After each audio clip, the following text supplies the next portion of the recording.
Welcome to the Jam session, where we explore enterprise technology across various tech domains. I'm your host, Cher Fox, and if you've ever gone from crunching numbers in a spreadsheet to being the one deciding which features actually get built, you know it's more than just a job change. It's like switching from being a detective who finds the clues to the director who has to decide how the whole movie ends. Analysts bring those sharp skills in problem solving, communication, and pattern spotting. But product owners? They're steering the ship, balancing user needs, business demands, and sometimes just plain chaos. Today, we're going to talk about what carries over, what new muscles you need to build, the surprises nobody warns you about, and real strategies to thrive, whether you're stepping up to own the vision or stepping back to dive deep into analysis again. And yes, we probably will also settle the age-old debate, who drinks more coffee, analysts or product owners? Spoiler alert, it is a tie. So let's jump in. I'm joined by an expert panel of jumpers who've made the leap. So let's kick things off with quick introductions. Vanessa, please introduce yourself, your company, and your role. Hi, everyone. My name is Vanessa Mantinato, and currently I am working for Quality Roofing and Restoration as a project manager and production manager from all things construction, residential, and commercial. Very cool. Abe.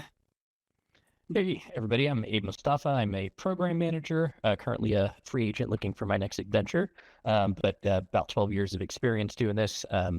Did the leap from an analyst to a PO, and then helped a couple of companies transition their analysts to POs as well. Wonderful. And last but certainly not least, my data sister from another mister, Cindy. Hi, Cindy Vogel. I work for Right Train Consulting. We're a data analytics company, full stack. So from strategy to implementation and everything in between for the different layers. And for them, I am the director of healthcare analytics and integration. Awesome. Such exciting backgrounds to share on this discussion today.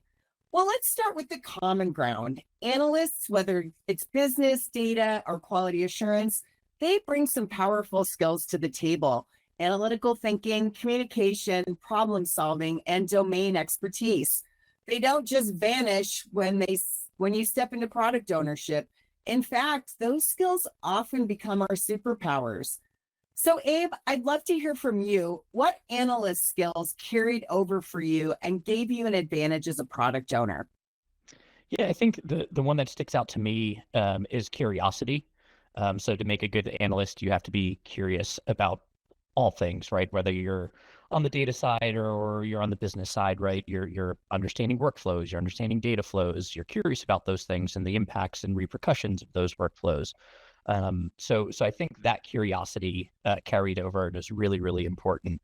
As well, there's a lot of parallels. You're still thinking about, no matter how in the weeds you are, you should be thinking about your end users and that communication with your end users. So those are the things that stick out to me, mainly the curiosity that for sure is going to translate and is going to be an asset to you for sure.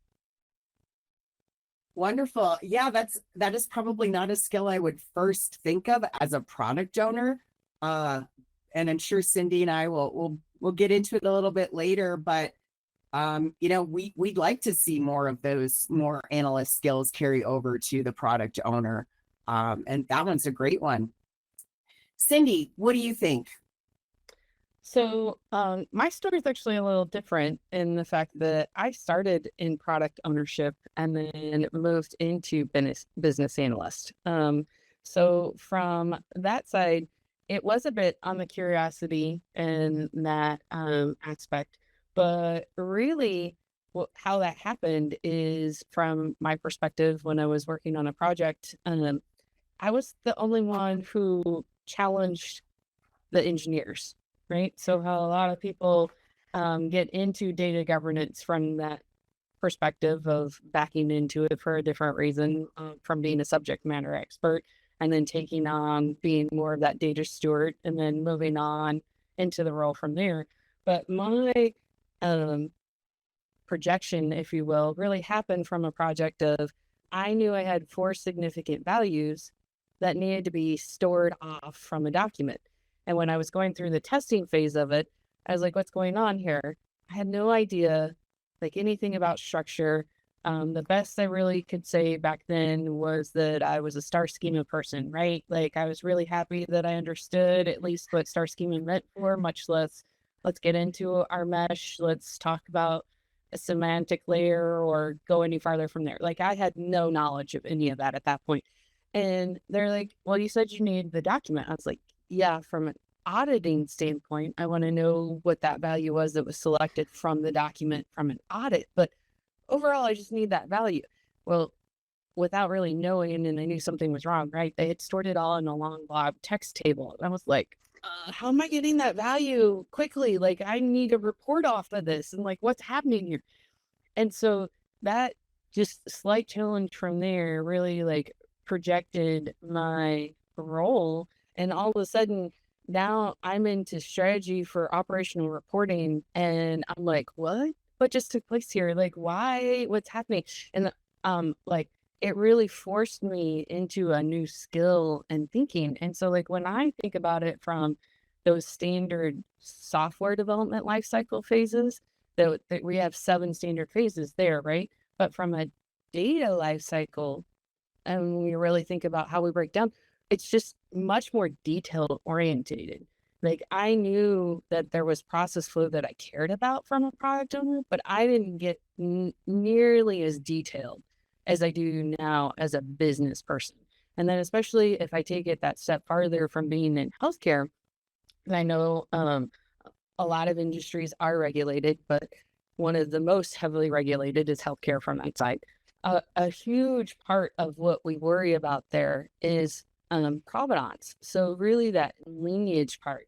And so from that perspective, I don't know if someone can't also, like, not also be a business analyst to be a product owner in healthcare. Like, you have to know your data lineage, and it's not just the what, like where, which system it came from, but it's truly the who, like who, when, and where. We have to know all of that really and from an auditing standpoint, well. And so if you don't have that good data quality, data lineage, like you're missing out from a product perspective in my mind. Yeah, I completely understand that, and that makes a lot of sense. Vanessa, what analyst skills do you find most valuable as a product owner? Yeah, one of the most valuable skills for me was my presentation skills. When I came from being an analyst into a product owner, we were making a transition for an internal program. And so it was really about getting the decisions that we made of why we were making this decision, why we were transitioning to a completely new software really effectively, so that folks were really excited and actually championing this new technology. It was a really big part in gathering my relationships and folks that I could gather and start building relationships and having my champions of my technology really bring themselves to the forefront as I present new folks and saying, hey, this thing that you love is going to go away for a little while, but we're making it better. And I also want to hear about everything you didn't like and everything you did like about the old one, because I still want to make sure that all of that is kept. And so really having that strong presentation skills with the data to back it up and tell that story was really critical for my product ownership and from analyst to product ownership. Very, very interesting. And communicating upward is, I think it's a challenge no matter what our role is. 100%. And getting that buy-in and helping them with that understanding of what we're asking for and what we're trying to build and things like that. So that completely makes sense to me. So I'll throw it out to everybody because we still have a couple minutes left in this part of the discussion. How does analytical thinking help in prioritization and product vision? So for me, when first thing that comes to mind is, like, depending on the framework that you're working on, for prioritization, there's things like WSGIF, right, that try to make something that's very, you go into a room and you have 6 different stakeholders and you ask what's the most important thing, and you have 6 number ones, right? So that's a pretty common thing. So trying to quantify as much as you can, right? Because you're trying to take something that's a pain point from somebody, and trying to get quantification from that. And that's a difficult thing, right? So I think having that analytical mindset to try to tie it to value, to efficiency. Like, okay, it's not always going to be dollars, right? How much time does it save? How many clicks does it save? How many more users are we getting, right? Trying to tie that, right? So you could always try to understand and try to drive that. And I think that analytical mindset and trying to tie it to data in that sense could be pretty effective there. That's a really great point. Thoughts, ladies? Well, following along that same line of the time, that when you put that into the agile mindset of, do we need to fail fast and create that smaller implementation, or do we just call it that we're done? Like that idea of being able to really put that value in place and know, nope, we've done enough to hit the mark for where we are right now in development, compared to really those two other may turn into dissatisfiers now. Like from that idea of having that analytics behind it in a different way of not just knowing the time and true like engineering hours or otherwise that went with it, but really that satisfaction knowing of tying it back to the benefit. And so, and back to also what Vanessa said on telling that story well, like it gives you those details that you need to make those decisions, and also from a reprioritization standpoint too. So it's not just where we are on the current, but we now know that we have higher priorities that we should be addressing more quickly than what we currently are. So we're going to stop. So of course, making the jump isn't just about repackaging old skills. It sometimes is about learning entirely new ones. Product owners suddenly have to think about user experience, strategy, roadmaps, and leadership without direct authority. It's a different muscle to flex. So let's talk about the steepest parts of that learning curve. And Cindy, I think you're going to be working a little bit backwards on this question, but I think it also can work forwards as you did become a product owner. What new competencies did you have to build to succeed as a product owner? So from that side, what really on having those business analyst skills that helped me succeed was really truly making the transition just from product owner more into product manager into my strategy role.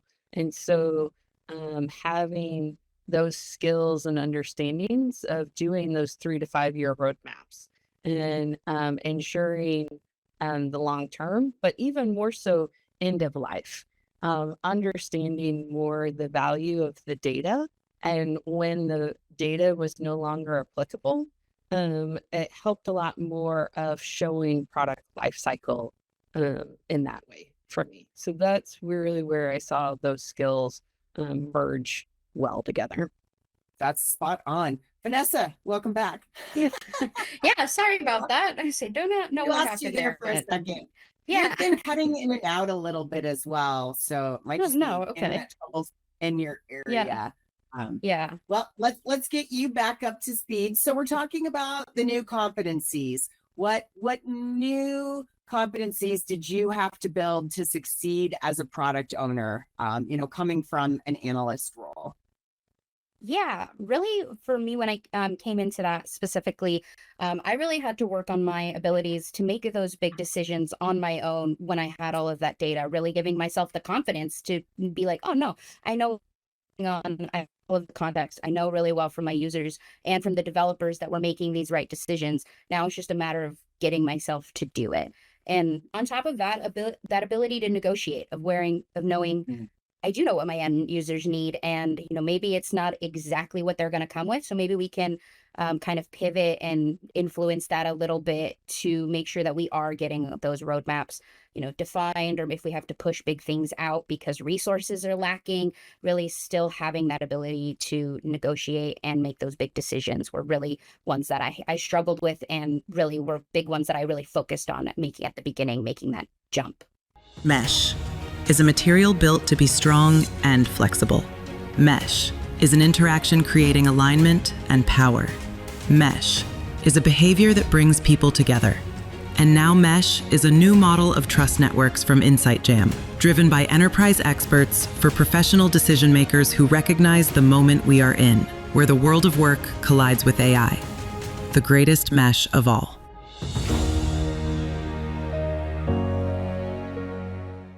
What new competencies singular or plural, did you have to build to become a more successful product owner? Yeah, I think it is a mindset change of like shifting from like the good of the requirement to the good of the product, right? So you're constantly making trade-offs and decisions before, right? So now you're making, you're owning the backlog, right? You're prioritizing all the work that's coming in. It's that decision making, right? Like what decisions are you going to make that deliver value now but may introduce some technical debt? When do you do that technical debt, right? So that constant prioritization that you're doing, you're balancing all these needs from many different stakeholders. Like I said, all of them have a number one priority. That's not your number one priority, right? That doesn't always match up, right?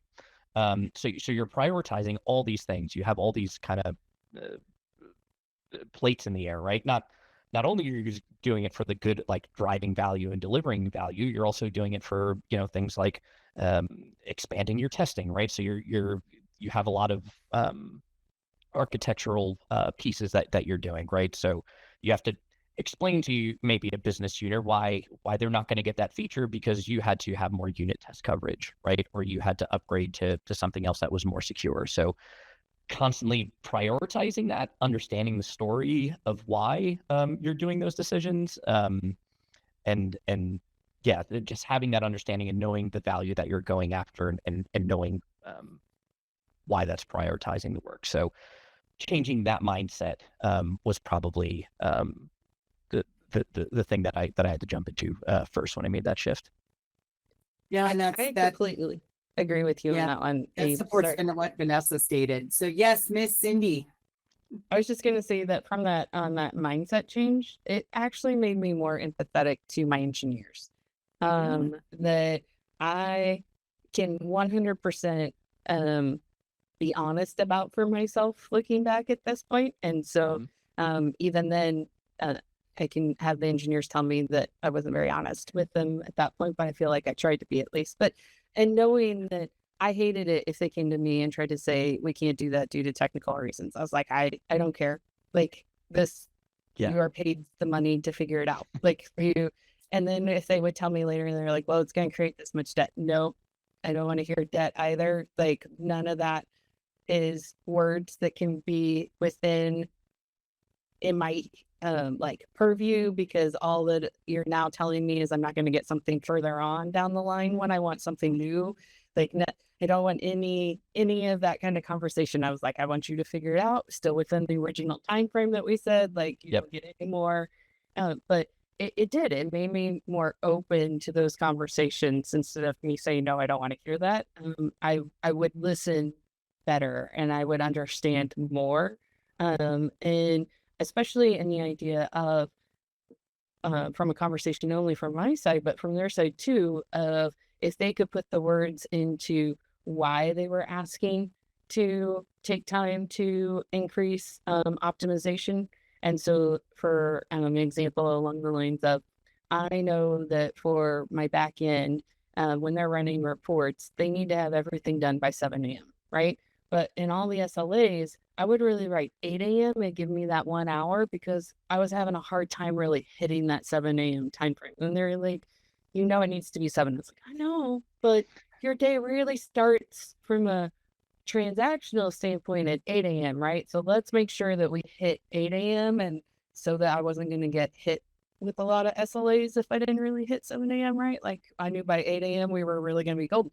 They'd be like, well, you know how you want it 7 a.m. I was like, yeah. And they're like, we could get it 6:30 a.m. if you let right. This 1 month. And I was like, you could have 2 months if you're going to tell me 6:30 a.m. Like you put that value into the discussion and I understand better, right? And that's the same value I can then, to what you said, I give back to my end users too. And it's value that they want, right? And can describe.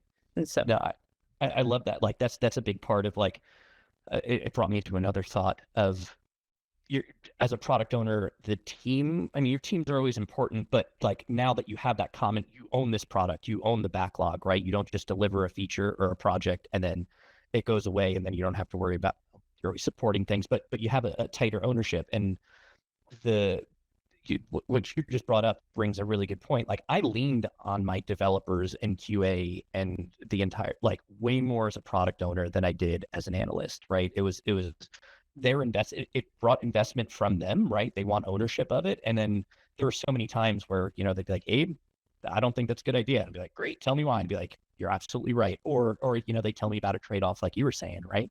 Where they're like, well, you know, we could make this really awesome if we did this, right? It's like, oh, I didn't think about that. I missed it, right? Like yeah, that's really good stuff there.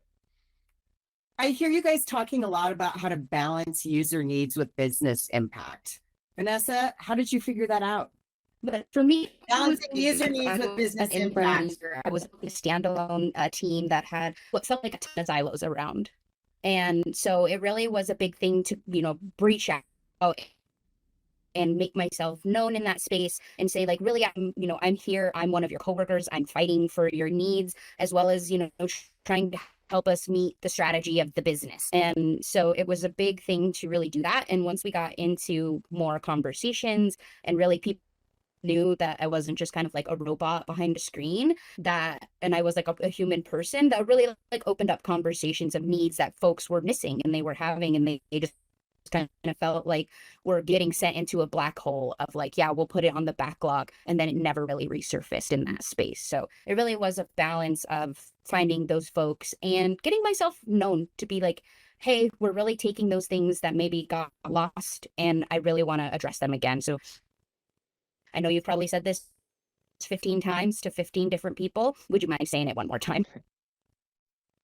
No, and we definitely were stepping into the product ownership role, and it's the ownership of it. Like, no, I own all that. That's mine.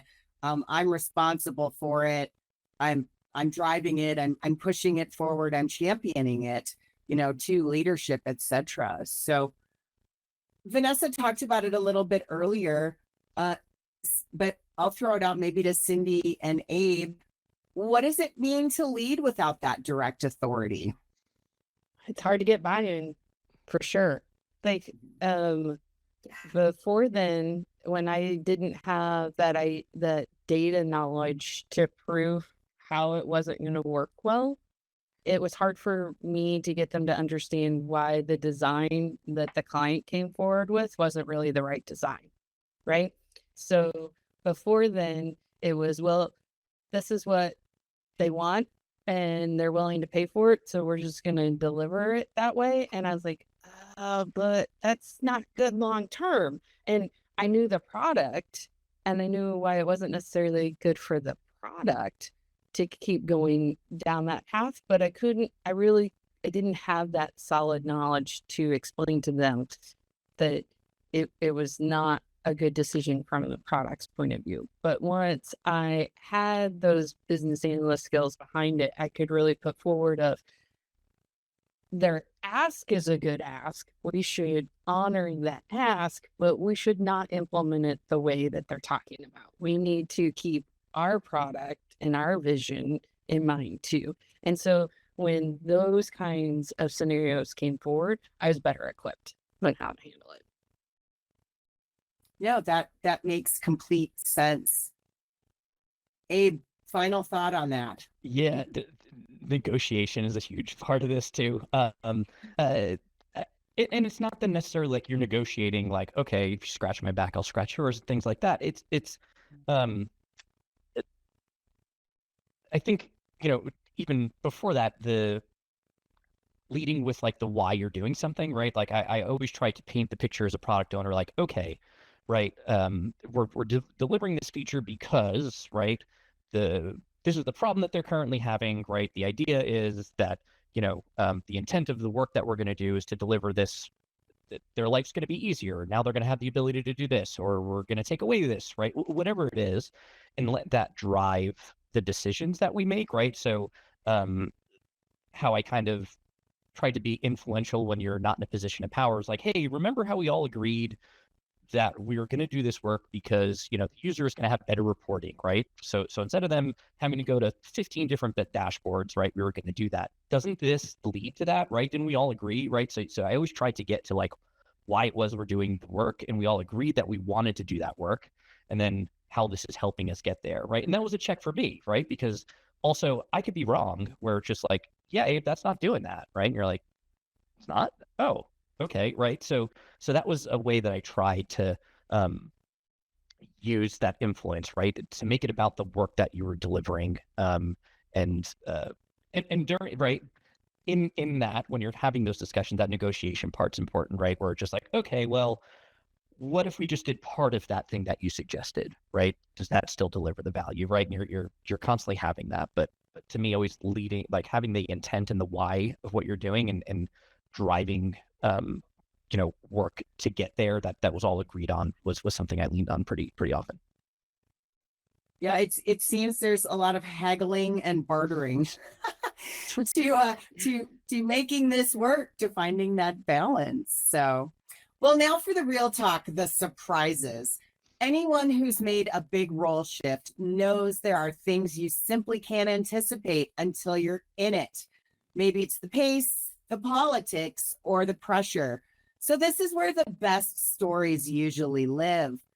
So Vanessa, what caught you off guard, and what are the lessons you wish someone had told you before you made the jump? One of the things that really surprised me was really that commitment to the relationships, not just the folks that you interact with on the daily or who maybe are your critical end users, but are also the folks that maybe are going to help you expand. Maybe they're going to have somebody else's ear that helps you get a little bit more budget in the year. And really just maintaining those relationships really consistently, and maybe a lot more often than you would think. Something that's maybe you might feel is a little bit too much, but in the space of large international corporate structures, it could be not enough that you're reaching out. Once a quarter might not be enough to be in somebody's wheelhouse of folks that they remember, and they have this. If they have a problem, you're the first person to reach out to help. Like, hey, do you have a solution, or maybe know of a way that I could do this faster for my team? And then you kind of have those organic reach outs. So those were like really the big ones, and just how those relationships grow with developers as well. That was a big surprise for me that took me aback. And then I think both of the other folks commented on that, how critical a good development team and partner can be in helping you as a product owner, or even as an analyst, to get more knowledge. And depending how long they've been there, my development team was there for a really long time. They had been there for upwards of 10 years, so they had a lot of personal knowledge behind the structures in the corporate. And so it was really great to leverage them and those relationships as well. But that was really the really big surprise for me. God, yeah, but it is. Well, again, we're bartering, haggling. I mean, we have to negotiate constantly, between what the user wants, what the business impact is, and I think it's not just the business impact, it's who are all the people involved in the process, as you've mentioned, the developers and leadership. I mean, we're haggling and bartering with leadership too all the time. So, Abe, what surprised you most about the transition? How good I got, or I had to become, at saying no. And I mean that from so you own the backlog, right? Like, you are constantly making those decisions to trade off. And you're not saying like, no, never going to happen, right? You're working with other teams. There's dependencies on your team. You have dependencies on other teams. You're, like you said, you're working with the stakeholders, right? And I think as an analyst, it was very much like, okay, what is it that you want from it? I will get, I have your requirements, or right, understanding I'm going to deliver everything possible, right? Everything that you asked for. I think the something that I had to learn quickly was the ability to say like, okay, well, you want these 12 things, no to things 6 through 12, right? Like, no right now. If you want to make this release and you want to have value, right?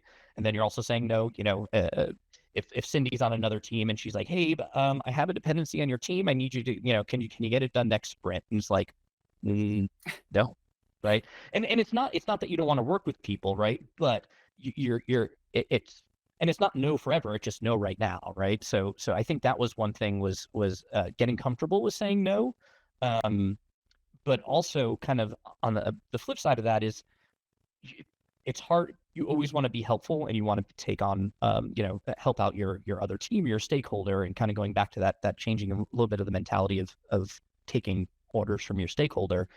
I also, so one of the things that I had to learn was asking the question of like, what happens if we don't do that, right? Because you're so used to doing all the things, right? Oh, you want something? I will deliver it, right? You become like a feature factory, you become a user story factory, and that's fine, right? You can do those things, but if you're really the expert and you know your product, right? It's okay. Kind of, Cindy brought this up when she was saying like challenging the engineers, challenge your stakeholders, right? And that part as well was surprising to me. It was like, okay, what if we don't do that?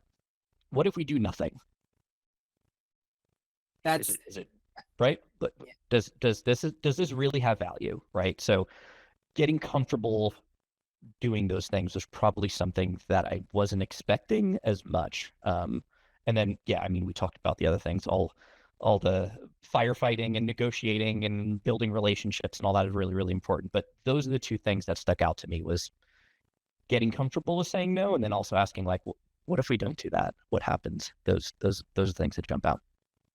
And you previously mentioned, the prioritization, and that's where asking that question, what happens if we don't do it? Is that a crisis? Is it okay? Can it wait? Things of that nature. And feature factory, I love that. That's a good word to coin. I used to say all the time, I'm not a report monkey. I don't just make reports. I don't just sit here spinning my wheel making reports. So trying to leave those fun words behind.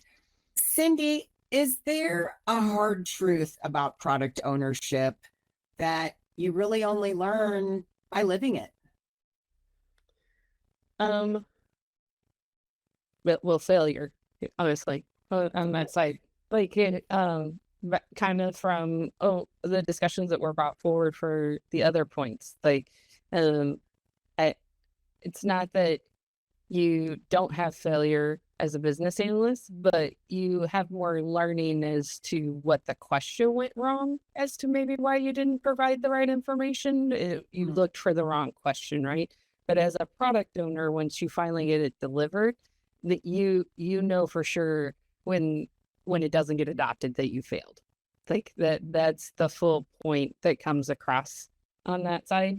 And you're like, but we had reviews, like we talked through this, like this wasn't an isolated, I went out for 6 months and never saw you and then came back and get it. So like why is this now not being adopted? And they could just market change that all of a sudden happens, right? And it may have been a great idea and purpose, and even with everyone buying in and saying, yep, this is how we want to move forward with it. But when it finally comes time for adoption, we're past it.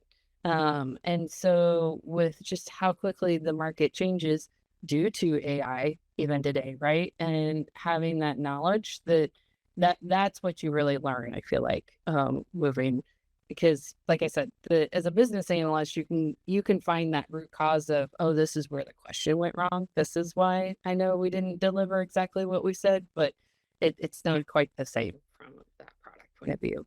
You can try to do root cause and go back and everything, but in the end, if it doesn't get adopted, you've had failure.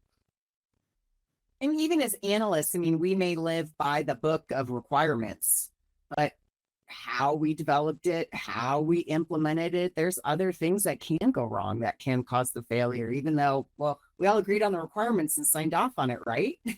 Okay, well then how the heck did we end up here? Why can't we adopt it? Asking the right questions, asking questions differently, those are all good things. Vanessa, if you could go back, what advice would you give your earlier self as you're entering product ownership from Analysis?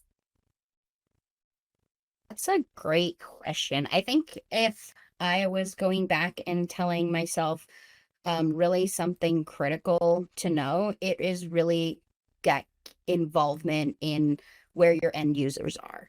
Knowing and understanding in that space, since I was, really creating something for my coworkers, really something to know how your business goes, how your business flows, and all the operational know-how. That was something that I really didn't focus on. I focused more on like the data and the data warehousing and really where my analyst, feet were, not necessarily the operational or strategy pieces. So I think telling myself to really, give those a couple of days of learning to, reach out to other folks who are in the industry who have done product ownership and being like, hey, I'm new to product ownership. Can I buy you a cup of coffee and ask you about, some things in your career?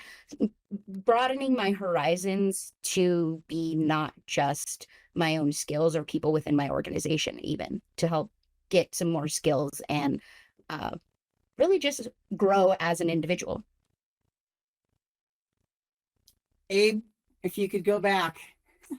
Yeah, I think Vanessa's on something, and to kind of give, what I think of if I was to give myself advice is like, be ready to ask for help, for sure, right? I mean, that goes for any new role. But like, be ready to be the one thing you can do without knowing anything is be the grand facilitator, right? Like, so what I mean by is like, be ready to you're not going to have all the answers, and that's okay, right? Like, so that's something I would kind of tell myself, like, don't expect to have all the answers. You're not going to have all the answers. And also like convey that to the team, right? Like, not, the goal is not to fail, but we're talking about failing fast and all that. Like, I would do that, right? Especially you're jumping into a new team. Maybe it's a new tech stack, it's a new product. The team doesn't have familiarity around it. You don't, right? You're going to fail. You're going to miss stuff. That's okay, right? Like, so knowing that, like, I'm not going to have all the answers. Guess what? We're going to miss stuff. You may deliver something and your stakeholders like missed the mark a little bit. But with that being said, you have to understand and like trust the framework that you have, right? I just think of like agile framework. So like I had the confidence to fail because I knew that every single sprint, right? We had 2-week sprints in most of the organization that we would demo and get that constant feedback, right? So like trust that you're not going to have all the answers, but you have the support and the framework to direct you when you need to make those pivots, right? So you're not going to have all the answers. Like I said, I leaned on my QA and my dev and my scrum masters like all the time, right? They're going to think of something I never did. So that's something I'd be like, lean on the team, be ready. Like if nothing else, be the grand facilitator, get the right people in the room and just start a conversation. And then other than that, like, yeah, ask for help. Like I found like communities of practice really, really impactful, like whether starting them or joining them. And you'll find out that when you talk to other product owners, you're like, oh, we're all struggling with that. I don't feel like I'm terrible at my role or all these other things, right? And then you find out some things that people have done that are making an impact. So, yeah, those are things that I would tell myself, where it's going to be okay. You're not going to have all the answers. You're never going to have all the answers. Expect to fail, but lean on the framework that you have to fail fast and make those pivots, right? And hopefully, we're all working in those agile environments where failing fast is actually kind of celebrated. We're like, okay, we failed. How do we learn from this? Get up and move on. So I'm glad you mentioned agile, because I was like, oh yeah, we need to talk about that for just a second. So Cindy, you kind of went the other direction from product owner to analyst. What skill sets did you get to set aside or kind of archive and be like, oh, thank God I don't have to do that anymore as an analyst? Moving from PO to analyst.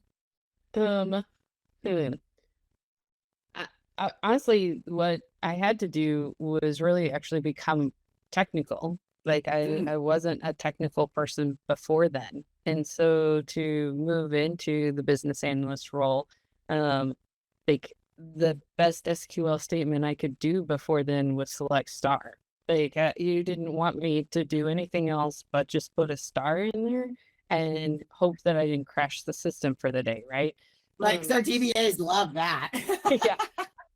So and to the, not only like I mentioned it earlier on the empathy for my engineers, but realizing really what my testers had been going through of having to work with me before then. And I'm like, oh, I'm so sorry that I did that to you.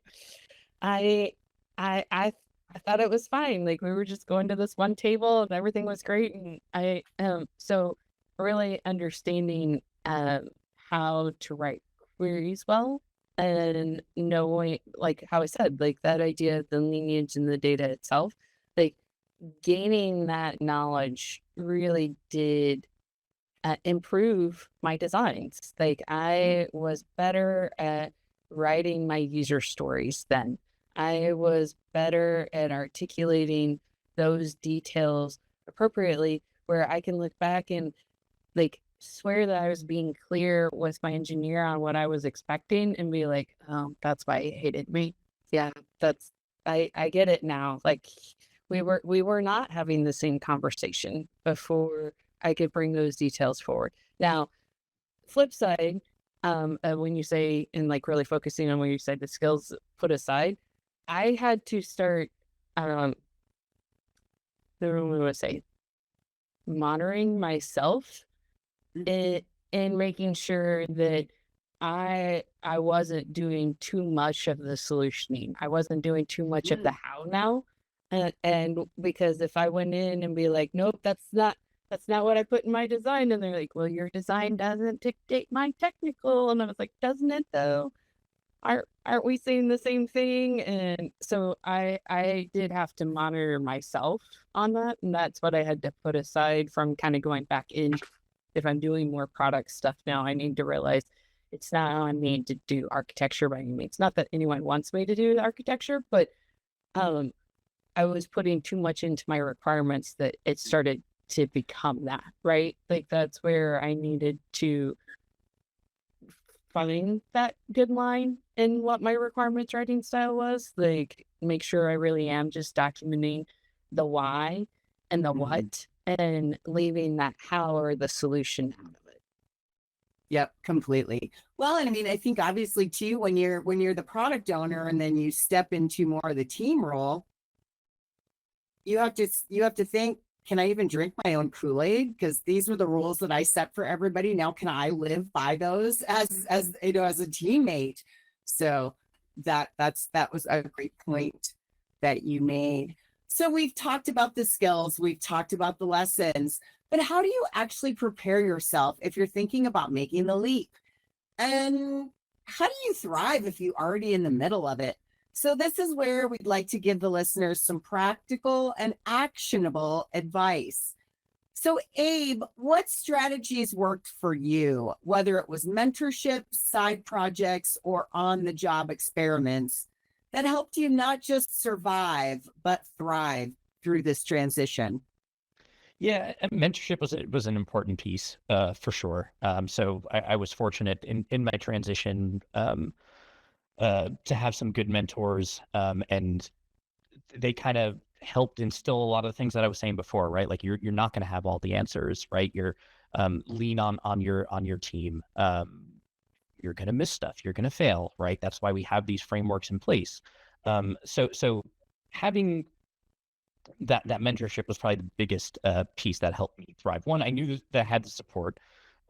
Two, I knew it was okay to make mistakes, right? And I knew that, like, this is something, when you're just like any role, right? When you first get into it, you're going to be completely overwhelmed. You're not going to know who you are in that role. And then as you kind of go and have some learnings and some battle scars and all that, you just become better. And knowing that, you know, when I had that mentorship, that I had that support to do that was really, really important. And like, a lot of the skills that I ended up leaning on were you need to be analytical, sure, right? You need to understand the technology, or at least enough understanding to understand like the architectural considerations and things like that, to make sure that those are being implemented. But you're really leaning on those soft skills, right? And throughout your career, when you've made that, you've done all that, right? You've negotiated, you've worked with teams, you've tried to understand the value of things like that. Those types of things were something that helped me thrive. It's like, I have all the skills to do this, right? I just need to go and do it, and understand that I'm going to learn along the way, and having the support, the mentorship was really, really important to help me thrive. Unlock better leads through Solutions Review events. Welcome to Data Demo Day. Expert Roundtable, Solution Spotlight featuring Monte Carlo, Cohesity, Denodo, Cloudflare, High Gear, Broadcom, Next Thing. Boost your brand with a webinar that shares comprehensive use cases, real-time product demos, and an interactive Q&A. All broadcast live to LinkedIn, YouTube, and Zoom from our Boston studio, or even on location. Fill your sales funnel with high-quality targeted leads. And contact us today by visiting solutionsreview.com/virtual events. So Cindy, you did it in the opposite direction for the most part. What helped you survive and thrive, in the analyst role coming from product ownership? I mean, you already mentioned the technical, but what else might there be for, because we all bounce around. We're all trying to figure out, well, I'm not adding value here, or maybe the company didn't see that role was valuable, but they offered me the opportunity to be an analyst. We still need team members. So, how do we move the opposite direction and, find happiness with that? I think that Abe and Vanessa both have stated that well, and the fact of, if you have curiosity, that the business analyst role provides those puzzles for you, right? And so you can get that fulfillment by being able to solve those problems and really document how those problems are. In the end, to a certain point, other than truly the technical piece, I didn't necessarily realize I was doing something different, right? Like I had thought that I was doing being a product owner well, and then I was like, oh, maybe I'm lacking in some of my detail areas, but a lot of those skills that I had as a product owner did translate into being a business analyst well, right? And so I didn't necessarily feel like that I'm not doing one or the other, but they, again, back to what Abe talked about, though, you do have to have those soft skills in order to thrive as a product owner, but we want those soft skills as a business analyst too. It may not necessarily be something that everyone thinks of as a great skill within business analyst role, but we need them just as much, so that if you really are in that capacity, you need to take that business user and have empathy as to what they're trying to explain to you, so that you can take their needs and then translate that into the data and tell their story well. So I really do think that there is so much that just translates between both roles as being one and the same. But then there are those different skills that we've talked about and highlighted, that you need to have a bit of aptitude of wanting to be technical if you want to be business analyst, right? Like you need to feel comfortable to have them open up the back end, and that you're going to dig around in there just as much as the developer. And if you don't want to do that, then that's where probably not the right position for you to go into, right? But as the product owner, then you need to, the flip side is, instead of being just back end, you need to be willing to be the front end person now too, and dig around. And if you don't want to get in there and play around with the app, then that's probably not the right role for you either. So there's that idea of which area or both do you want to play in? Well, and I think in the new age of AI, soft skills are what will keep us employed, keep us moving around companies. Even as a longtime consultant, I was weird for some people in some roles because I'm an extrovert. So, they're like, well, I don't know a lot of extroverted developers. They tend to be a little more introverted and extroverted analysts. And I remember I spoke at an agile conference in Atlanta one year, and people, they're like, you're a developer. What are you doing? Presenting, speaking, doing? Well, I have all these soft skills, so I can move between any role in the software development life cycle that a client needs me. But it can be uncomfortable for people if my personality doesn't fit our expectation, our experience with the role. So How does an analyst get exposure to product owner work? If you want to make the jump, but you're not sure, like, how do you navigate trying to get a taste? I like when I think of, and it's not, I'm not saying that all the correct way to think about it, but like, if I was an analyst and I was looking for more product owner opportunities, I would target places or groups that are doing more agile development, right? Like typically what you find, and that's not always the case, right? Like there's plenty of business analysts that are working in agile frameworks, right? I'm not saying this is a hard and fast rule, but typically what I've seen in organizations that I've helped like transition, they go from transitioning their BAs to POs because they want to be more agile. So I would target areas like, you know, if in your organization there is any like agile center of excellence, or you know, if not outside of your organization, find agile meetups, or you know, through the different like organizations that'll give you certifications that usually have some type of networking things. Like reach out there, and typically organizations that are pretty mature or beginning their maturation in agile processes will start looking for have POs.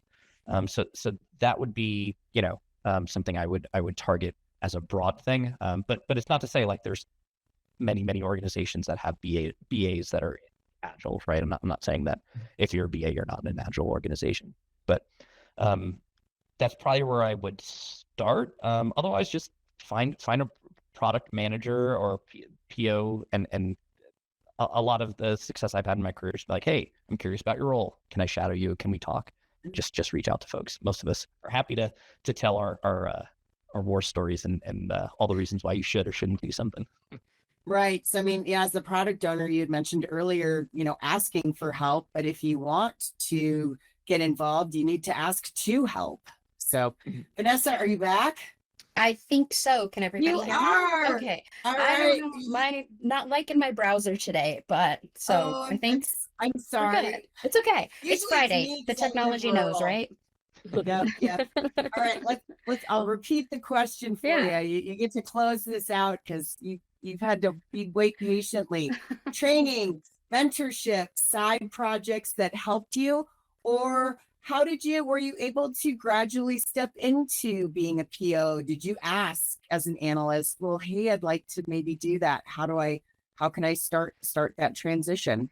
Yeah, so I had a unique instance where the PO actually left my organization.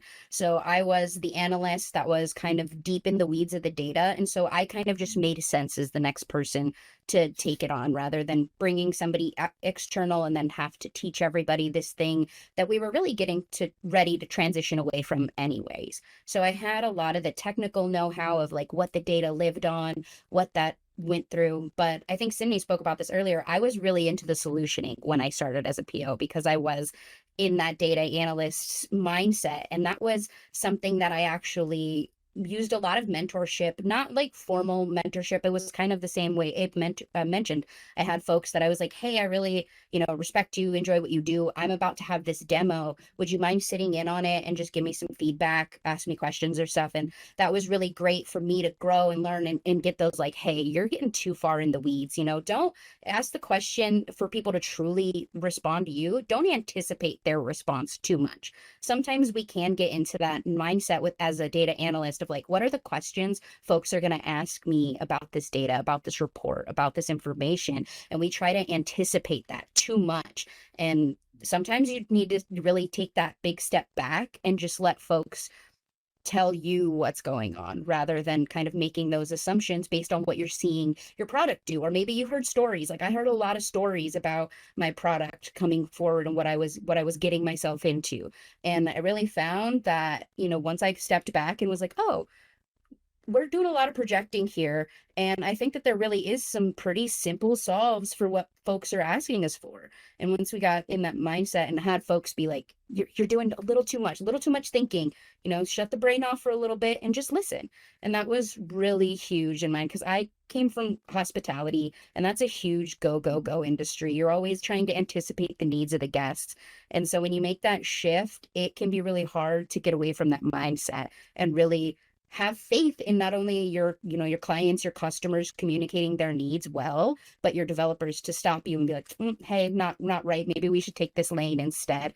And really just, having those opportunities to have folks and be like, people you trust, people that are going to be straightforward with you, maybe not, bounce around your feelings a little bit and be like, hey, this is probably going to be tough for you to hear. Might want to sit down, but I'm still going to tell you for it, rather than just kind of, dancing around. You want people who are going to be honest with you, and that's how you're going to grow really through. And that was a big part of my growth to product ownership.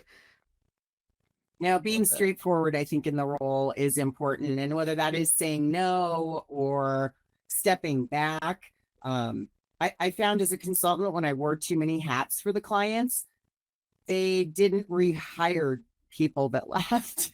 Yeah. They're like, we just pile that on the consultant. We'll shall do that. Well, okay. So you do have to step back and maybe not take as much, especially an ownership role when you are just an analyst. Otherwise, all of a sudden you're doing two jobs. And then it's so hard the line is so blurred. It's so hard not to do all of it.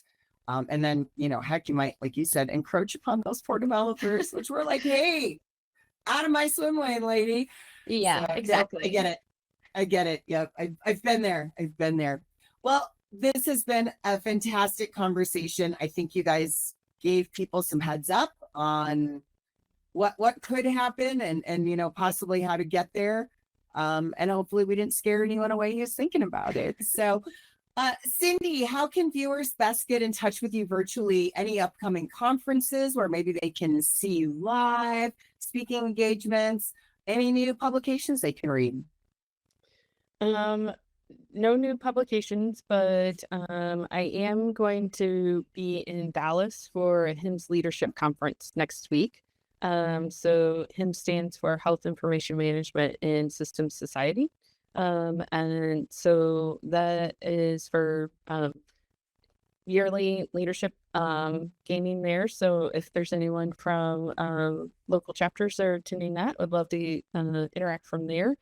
Otherwise, LinkedIn is probably the best, but would push Dataversity's next year's DGIQ that's going to go back to San Diego kind of the first part of May. And so hopefully we'll be speaking again there. But so it's crazy to think that it may be 2026 before potentially interacting live, but we are wrapping up the end of the year, huh? It is Q4, isn't it? As everyone's reminding me. Vanessa, best way to get in touch with you virtually, conferences, speaking engagements, any blogging, posting, articling? Yeah, you can find me over on LinkedIn. That's where a majority of my posting is going to be.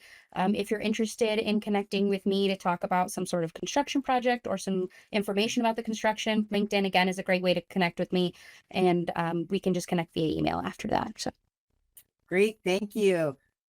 Mr. Abe, what's the best way to get in touch with you virtually? Conferences, speaking engagements, publications, anything you're writing or working on? Yeah, right now LinkedIn would be the best. So anybody that wants to talk about if they want to transition from being an analyst to a PO, or if you're an organization that are looking to transition BAs to POs or anything like that, reach out to me on LinkedIn. Would love to talk. And but LinkedIn would be the best way to get me right now. All right. Well, may your DMs be full. A huge thank you to our guests for sharing the realities of making the jump between analyst and product owner, the overlaps, the growth, and yes, some of the surprises along the way. So if there's one takeaway, it's this: whether you're dissecting data or driving the product vision, the real magic happens when you do bring that curiosity, empathy, and adaptability to the table. If you're thinking about making the leap or maybe leaping back, remember, analysts may find the patterns, but product owners do get to draw the map. And both roles need good coffee, a sense of humor, and a whole lot of patience. To our listeners, thank you so much for tuning in. If you enjoyed this episode, share it with a colleague who's plotting their next career move. And be sure to subscribe and share on your favorite social media channels. Join the jam session again next Friday when Robert Eve hosts What to Look For in an AI Consultancy. Until then, keep asking good questions and keep making those bold career moves. Bye-bye.